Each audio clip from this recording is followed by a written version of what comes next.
การบำบัดเนาะคือการเบิ่งจิตตัวเอง การบำบัดให้จิตของเรา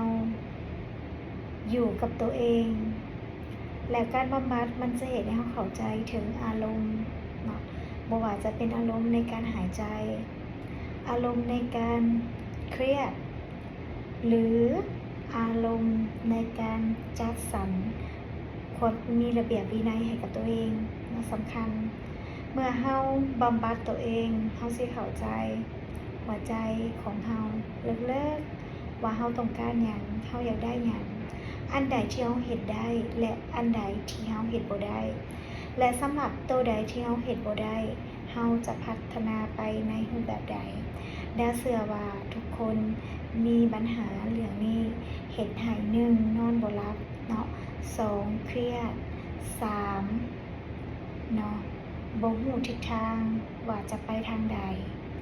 ได้ยังให้ทุกคนมาลองมาทบทวนตัวเองอยู่กับตัวเองเข้าใจตัวเองและที่สำคัญเข้าใจอารมณ์ตัวเองแท้ๆ